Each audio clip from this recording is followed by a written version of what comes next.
Hey everyone, this is NHL Hockey News Reports. We're back from the video, another news video here for updates. We have just some small news as we continue to have some small news up to the trade deadline in some weeks we have coming up here.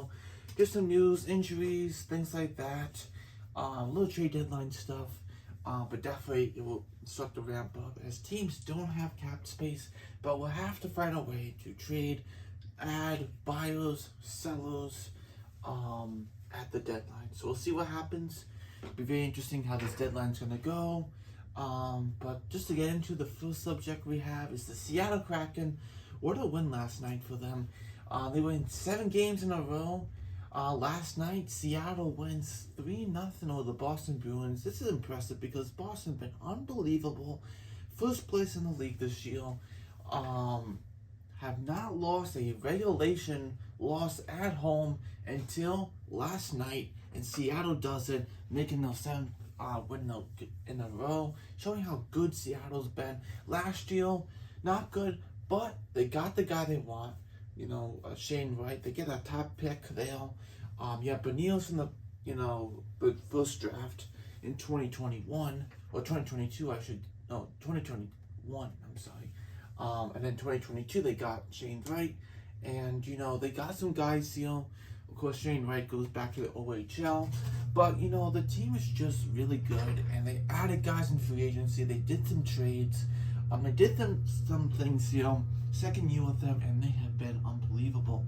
They have played very, very good hockey, which is great to see here for sure. So, yeah, Seattle's just been very good. Good to see that from them, and hope the season continues as it looks like they're going to be in the playoff spot. It does. 1 of 3 spots in the Pacific. I'm going to say more like second or third.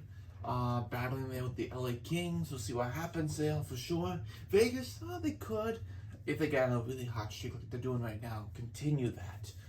Potentially. But more like second and third, it's more realistic for them in the Pacific Division, which is good for them, despite being a team,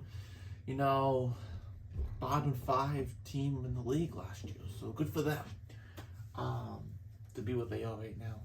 Moving on to the Vancouver Canucks. Some annoying news, I'm sure, for the Canucks fans, knowing that Canucks have not done very good this season. Not good news, really, this whole season, and a little bit more of that. Tanner Pearson's out for the rest of the season. He's been out right now, and now it's been told that he'll be out for the rest of the season. I believe it's a hand injury or surgery he's going to be having, so there you go.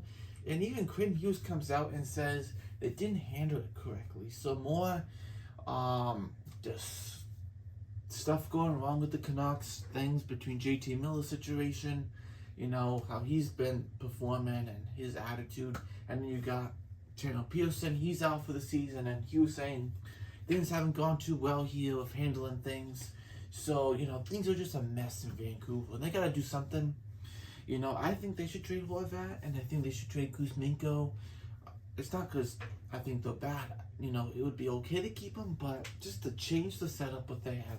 Change what they have. It needs a change up. They need a reset. Just a reset, at least a reset.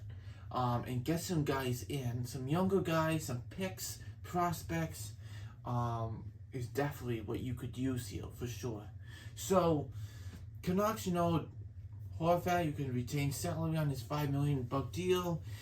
Kuzmenko, $725,000 deal, entry-level deal. Entry-level deal for him. So, that's not a tough one to, all teams can take on $925K on deal. So, and a guy who's been scoring too. So, get rid of those guys, bring some prospects, picks back. It just, things haven't gone right for Vancouver as we see here. Things need to change. And as we see, things get worse here. Pearson's out, and he was confirming that things have just not gone well here, for sure. Moving on to the Montreal Canadiens. Mike Matheson is cleared for contact, so he's out of those jerseys that don't let him be in contact. So now he's in contact now, which is good. That means he's close to return. Montreal could use some help on defense for sure. Knowing Caden Goulet's out 8 weeks, I should say. He's out 8 weeks, so it's good to have Matheson back in. He was injured in the beginning of the season. Didn't even start the season, got injured in the preseason, missed the beginning of the season, came back, injured again. So hopefully he's back for good now. See how he does with some games. And here's some trade deadline speculation. What the San Jose Sharks want for Erik Karlsson. Now Erik Karlsson, an unbelievable bounce back season this year. Norris Trophy caliber, the best defenseman in the NHL this year. And he's been like that with Ottawa, obviously getting traded to San Jose, signed an extension, that $11 million extension for 8 years, and things have done the best until this year for them. But the Sharks have been awful. But Erik Karlsson has made the Sharks somewhat enjoyable because Erik Karlsson has been unbelievable. Back to what he used to be, which is great to see. At least for this year. So Mike Real and the Sharks are asking for 3 first-round picks for Karlsson at 18% retained salary. Obviously, going to have to retain some salary. They understand that 18% retained salary, 3 first-round picks. That's a very tall price to pay, isn't it? They didn't really, specify if the first round pick can be a prospect, like a first round equivalent of a prospect, let's say, who was picked in the first round, maybe like a year or 2 ago in the first round. Is that, could that be like equivalent for a first round pick? And then you can be like, okay, I'll give you 2 first round picks and a prospect is equivalent who was the first round pick, you know what I mean? It could be. But, Sharks want some picks here. Obviously, they want to move on from Karlsson. They might have to, I think they might have to lower the price here. I do think so. A bit. I'm going to say 2 first-round picks and a young player. They might have to lower it even a little bit more than that. If they really want to get rid of him, they're going to have to lower the price. I don't know who's going to be paying 3 first-round picks.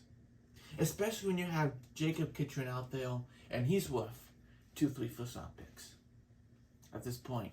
2 first-round picks and a equivalent to a first-round pick, or like a good player, something like that. And how is Karlsson more expensive for a price tag than Kitchen at this point? Kitchen better price, cap hit, younger, everything. There you go, right? So we'll see what happens. I'm sure the Sharks have to retain or lower the price deal as they negotiate with teams. If that's going to happen, it's going to be hard to do at the deadline. If he wants to go to a contending team, it's not happening this year. Until the off season, there's no room for any contending teams or playoff teams to really take on. Even 18% retained salary, that's still a lot for a team to take on. So we'll see what happens. San Jose, this is more like an off-season move, I feel like. I'll be surprised if they get it done in the trade deadline. So we'll see what happens.